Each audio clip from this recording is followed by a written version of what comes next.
Popularitas tentu bisa jadi modal utama bagi pesohor melenggang ke Senayan. Tapi lain halnya dengan caleg nyentrik berkostum Ultraman ini. Berkat ide kreatifnya memakai kostum ala Ultraman, Jamaluddin Malik, caleg DPR RI dari Golkar, juga berhasil meraup 72.000 lebih suara. Nama Jamaluddin Malik ini melekat di hati masyarakat, dan kenapa saya pakai foto Ultraman di baliho saya, karena di pemilu tahun ini di kertas suara tidak akan ada ditemukan foto, hanya ada nama dan nomor urut saja. Jika para pesohor ini betul-betul melenggang ke Senayan, tentu publik menunggu kiprah sang pesohor bisa benar-benar jadi wakil rakyat yang merakyat. Tim Liputan, Kompas TV.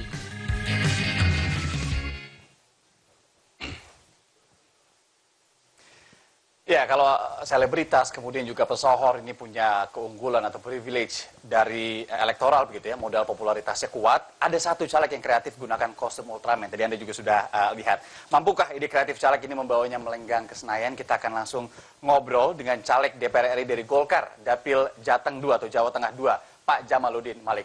Pak Jamal, terima kasih sudah bergabung bersama Rumah Pemilu. Pak, Siap, terima kasih. Ide pakai kostum Ultraman dari mana awalnya?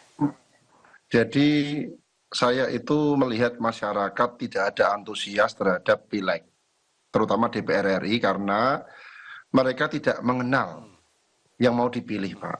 Maka dari itu mereka berpikir yang ngasih amplop siapa yang kita pilih kan gitu. Karena apa ya, dari survei yang kita lakukan itu mereka pedulinya hanya dengan pilpres karena kenal. Nah, lalu saya mencari cara supaya saya dikenal. Lalu keluarlah ide kostum Ultraman itu. Karena di kertas suara yang sudah kita jalani kemarin tidak ada fotonya kan, hanya nama dan nomor urut. Jadi saya pengen viral ya. Alhamdulillah sudah bisa viral gitu, Mas. Oke, pas ke lapangan atau survei ke dapil gitu-gitu, gimana respon masyarakat waktu itu Pak Jamal? Ya, jadi kalau ada caleg lewat di pasar misalnya ya, itu orang nggak ada yang peduli, Mas. Bener. Tapi kalau ada Ultraman lewat, rame, Mas. Oh, oke. Jadi langsung manggil-manggil, Jamaluddin. Terus anak-anaknya pada minta foto, ya kan?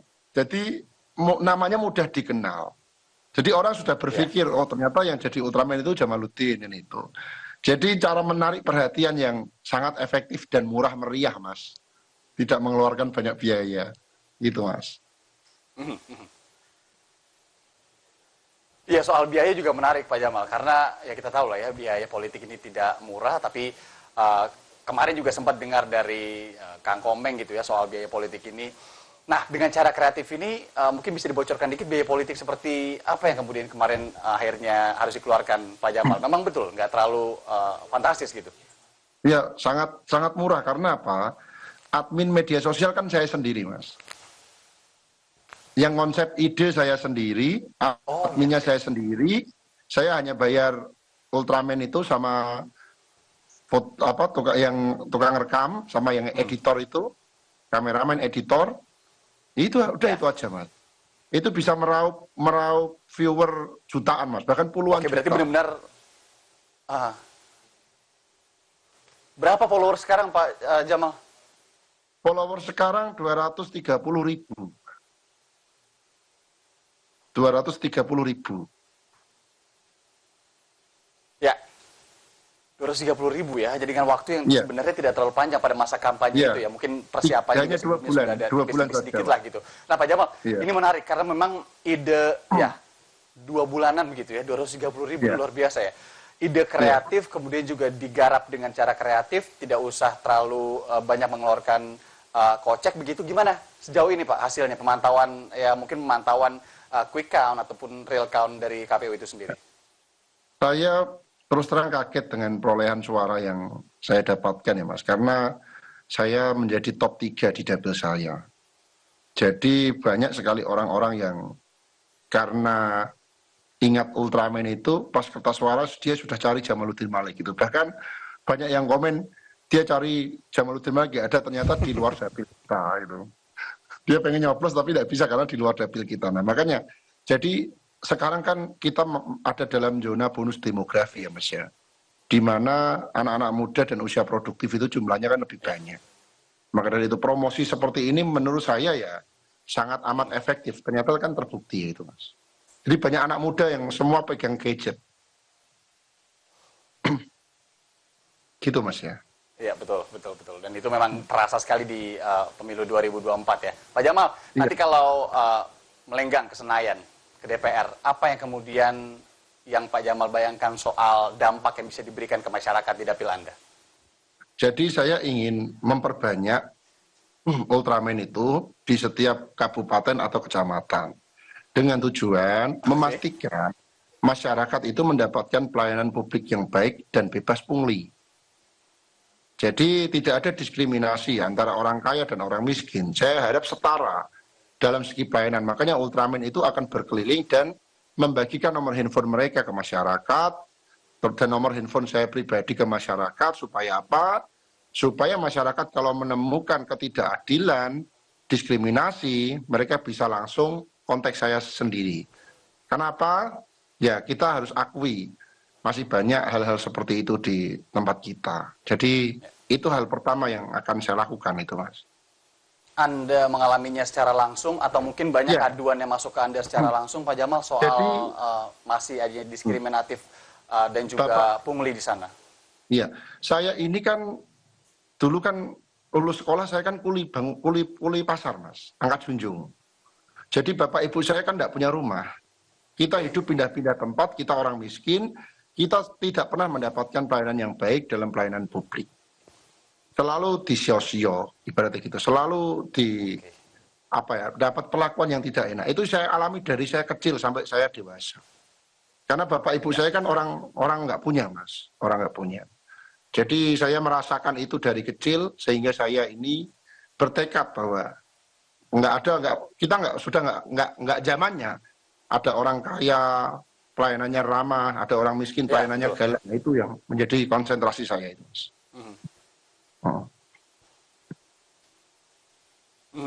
Amin. Semoga itu terwujud ya, Pak. Ya, penyebaran Ultraman yang kemudian menjadi mata telinga Pak Jamal juga untuk kemudian meresap kekhawatiran rakyat soal adanya diskriminasi pelayanan, kemudian juga pungli. Pak, keluarga, parpol kemarin gimana pas dengar respon atau bagaimana mereka merespon saat mendengar ide kreatif Bapak soal Ultraman ini? Jadi sempat diposting sama Partai Golkar Pusat ya. Ya, jadi saya juga kaget terus. Sempat ya? Ya, sempat diposting juga di TikTok dan Instagram. Dan keluarga juga kaget kenapa viral ini gitu loh. Jadi saya itu kalau pergi waktu zaman kampanye itu kan mobil kan ada stikernya itu. Itu diberhentikan banyak orang. Sampai ada yang ibu-ibu ya, Mas, itu saya minta kaosnya. Anak saya sakit di rumah sakit, pengen kaos itu. Ternyata dikasih kaos sembuh, Mas. Terus ke rumah juga. Benar, itu yang aneh ya. Saya kan juga ada cara bagi kaos yang unik, Pak. Jadi cara bagi kaos kita namanya kan kaos hunter. Jadi kalau saya bagikan banyak kan saya nggak mampu. Biaya saya kan nggak mampu duitnya kan. Jadi kalau saya bagi kaos itu tak umpet-umpetin. Nah itu.